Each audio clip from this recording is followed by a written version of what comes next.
Tashqarida sovuq havo hukmron ekanligini yaxshi bilamiz, ammo shunga qaramasdan ko'pchilikni bosh kiyimsiz yurganligini ko'rishimiz mumkin. Xo'sh, qish faslining sovuq kunlarida bunday yengil-yelpi kiyinib yurish qanday oqibatlarga olib keladi? Bu haqda muxbirimiz mutaxassislar fikri bilan qiziqdi.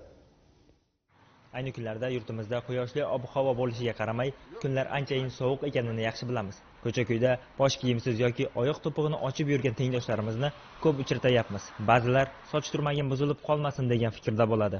Afsuski, bu kabi oliftagarchilik bizga yillar davomida sog'lig'imizga jiddiy zarar yetkazishi mumkin bo'lgan xastaliklarni olib keladi.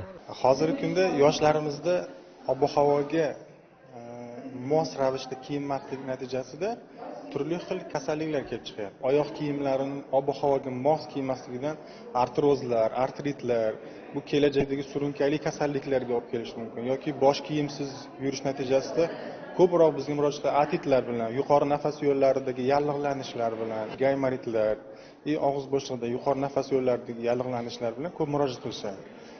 Bu o'z navbatida e'tiborsiz qoldirilsa surunkali kasalliklarga olib kelajakda asoratlar bilan namoyon bo'lishi mumkin.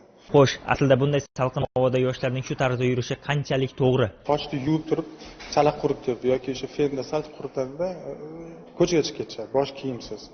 Bu o'sha bosh miya to'qimalarining yallig'lanishi, meningit keltirib chiqaradi. Hozirgi kunda yoshlarda aynan shu gaymarit kasalliklarini, gaymarit, yuqori nafas yo'llarining yallig'lanishi, quloqlarda otitlar, o'rta, ichki otitlar ko'p kuzatiladi. Bu asoratlarga olib keladi. Qanaqa asoratlar bo'lishi mumkin? Eshitish qobiliyatining pasayishi, quloqlarda yallig'lanishi, bosh miyada hatto shunaqa darajalar bo'lyapti, meningitlar ham ko'paygan yoshlar o'rtasida. Aynan shu bosh kiyimini kiymaslik natijasida kelib chiqadi shu. Ota-onalar farzandlarining bosh kiyimsiz yoki qish mavsumiga xos bo'lmagan oyoq kiyimlar kiymay yurishi haqida qanday munosabat bildiradi? Hozir bile yosh sezmayapti boshiga qanchalik zarar bo'lishini. Ozgina yosh o'tgandan keyin darrov bilinadi. Albatta bu noto'g'ri. Bosh asrash kerak boshidan ham. Sovuq havoda bosh oyoq kiyimiz kerak, shapkani kiyib yurish kerak. Yurtdoshlarimizdan ob-havoning har qanday injiqliklariga doimo shay holda bo'lib, o'zining va yaqinlarining sog'liklarini xatarga qo'ymasligini eslatib qo'ymoqchimiz. Zero sog'lik eng katta boyligimizdir. Jasurbek Lapasov, Husniddin Sharipov, yoshlar.